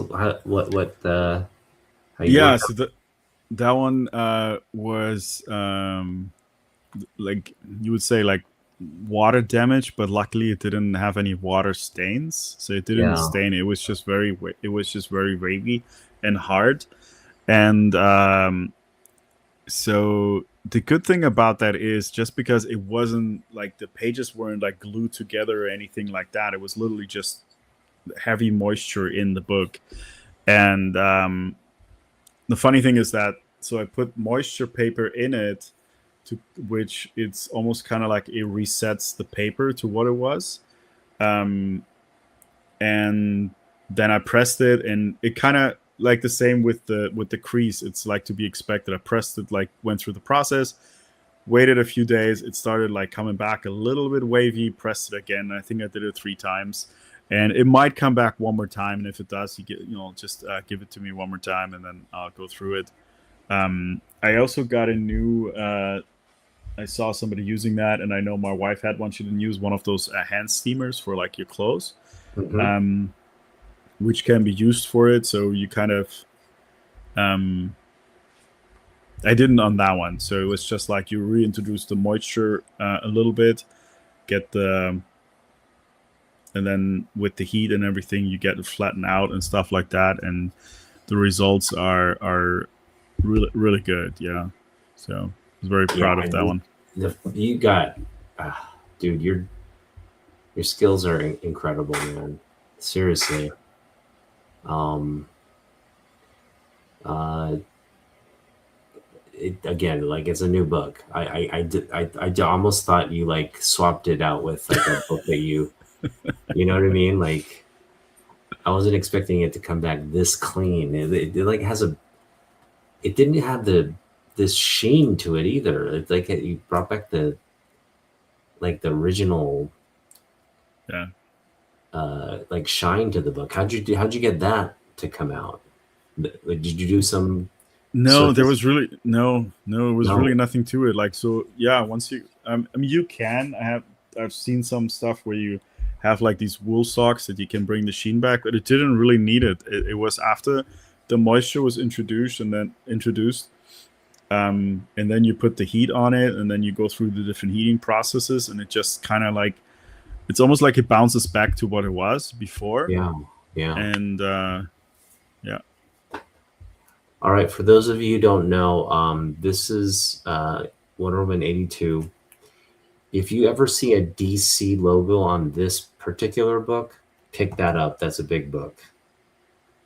This book and a DC logo is like it's like a $50 book or something like that, I think. So just keep that in mind. I think this is also one of like the DC logo book is actually trending right now. So anyway, We have to go back. We have to go back to that store where I bought the DC logo one. I think they might have had that one, and I left it. this one in a DC logo. I think they might have. Yeah. Oh, okay. Then you got to Maybe I'll pick that stop by up. one of these days. You got to pick that up. That's a big book. Maybe. Yeah. That is that store. They only open like once a week or something like that. It's kind of weird. So. Okay. All right. Well, I guess we'll be back here with another haul. Hopefully, another haul video. That's It's actually good. If we have a haul video, that means that we pick something up that we want to show off. But at the same time, I don't want to. I'm still in kind of like don't spend mode until Vancouver. But I actually sold 2 books this week. Netted me. What did it net me? Sorry, I sold 3 books. Right. The 2 Star Wars books, and I sold something else. I sold like a lot of books, two listings. The guy wanted to buy both listings for $30. So I got $30 for 2 listings. 2 Star Wars books. You know, one of that Darth Maul book I picked up. Ended up selling that one, as well as some. It had condition issues, but it was like a Spider-Man book or something like that. I sold. Okay. A stack of them, and that dude actually. What's funny is like I sold him that book, and he saw my big box, Jason's box listing that I'd sold, and he's like, "Is that still available?" I was like, "No, You told me, yeah. I traded it." He's like, "Why would you have paid $50 for it?" He's like, "Yeah, well, of course I would have paid $50 for it." I'm like, "It didn't have much in there." He's like, "No, man, that's a great price," and all this. I think he was flipping books, and he just saw that I had all the #1 image books and stuff, and he was like acting like that's gold or something. I don't know. But I was just like, oh man, I should have sold it to this guy for $50. Gone and bought the book for 30 or whatever, and then I would have $20 left. But it is what it is. Yeah. You can't win them all. Yeah. So what are you going to post here in the coming weeks to sell? Yeah, I mean, let me open it up here. So I think that manga Superman book, because it was always meant to be a seller. Okay.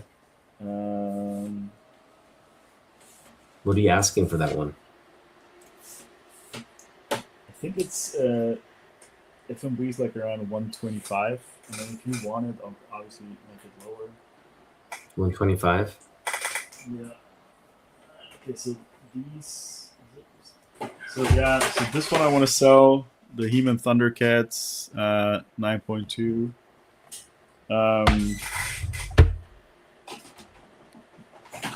The Sonic, that was also like a bit of a bummer. I think I want to sell that one. Okay. Yeah,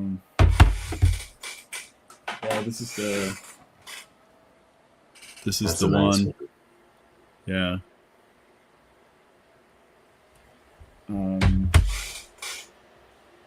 Maybe. I'm not sure about it yet. Yeah, maybe possibly this one. Because that was also like when I picked it up, it was kind of like intended for a flip. Mm-hmm. Yeah, in general, like I wanted to flip it. I do like the Punisher Daredevil crossover. I have one more Punisher with that I didn't have in there just because it needed extra work. It's like a Punisher with like 3 different Doctor Dooms. I thought that was good. Yeah, but everything else, I think I'm holding on for now. This one is maybe eventually, but not until I have a 9.8 because I really like the Bane one. But again, it's also something that I wouldn't necessarily. Oh, like I'm gonna have to find one, right? It's gonna be if I come across one, fine. If not, then not, right? I'm okay. That's a keeper. I feel like that's a keeper. Yeah. Is he the main villain in the Batman Absolute? Or just one of the main villains? It kind of goes in like the storyline. So in the first storyline is called The Zoo Now. Then there's like 2 books. It's about Mr. Freeze, and then after that, it's I think it's called Abomination or something like that. It's mostly about Bane, and then later on, I forgot who the other, the ones I haven't read yet. There's like Poison Ivy and stuff like that. And the latest that came out this week was about Two-Face. Yeah, so he was like, for that arc, it was over 5 or 6 books or something like that. He was the main villain. Yeah, I mean, you got some nice absolute books there. Yeah. Seriously. Yeah, yeah. That Martian Hunter, I'm not the Martian Manhunter #1, which was also like a $2 book. I'm not sending it in. It's not going to get the 9.8, and I'm also not. I'm not really mad about it, just because that was one of the, like, as you maybe saw when you saw my video, like the Martian Manhunter Absolute. It wasn't my favorite, so I'm okay. I'm okay with that. I have, in the current one, I'm sending in Absolute Flash and Absolute Green Lantern, and also the latest Absolute Green Arrow. And Green Arrow, out of those, the Green Arrow one, I really like the story. And I'm gonna eventually get the Absolute Catwoman. I'm gonna get that one graded as well, but only the first ones. The Absolute Superman. What are you asking for that? That's a 9.6, right? Yeah. I think the FMV on that one is like around $50 or something like that. So, yeah, I mean, we could work out a trade if you really wanted. Yeah, for sure. What do you looking for? We'll talk about that tomorrow. Yeah. I definitely want that Absolute Superman in 9.6. Yeah. I mean, looking at it, there's nothing visibly wrong with the book, right? No, absolutely not. Yeah, that one was also one of those I was kind of hoping it would come back as a 9.8. Yeah. And, no, I want that book. So if we can do a trade or get something out for it. Yeah. What? So trade value, what are you asking for it? Same? Yeah. I mean, we could work something out. Yeah. Something like around there. If it's something worth $40-$50 or whatever. Okay. Yeah. Nice. I'm gonna have a slab Absolute Superman book. That is a pretty book. That's a pretty book. Yeah.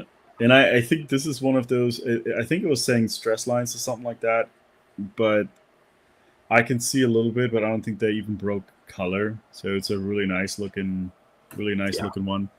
And I don't. Yeah. I don't. If I find stuff like that, so I'm fine. If I find another one, yeah, definitely I would.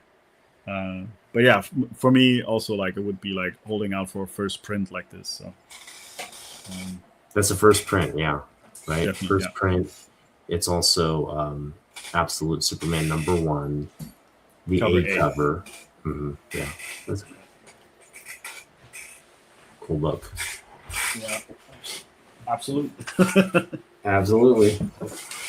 All right, buddy. Well, fun hanging out with you as always. We'll do this again next week over on your channel. Okay. And I think that'll be a good time to talk about our thoughts on the movie, right? I know I have something scheduled for right out of the theater reaction, which I guess we could do in the car or something. I don't know, or when we get back home. But we could also just do it on your channel the next day. We'll do it like a spoiler-free, I guess. Well, you want to do the spoiler version or the spoiler-free version? I feel like people don't want to watch the spoiler version, so we'll do the spoiler-free version right out of the theater. Yeah. Or the day after. That should be fun. Yeah. We could talk about first impressions like right after, and then maybe go into detail the next day. Yeah. That'll be fun.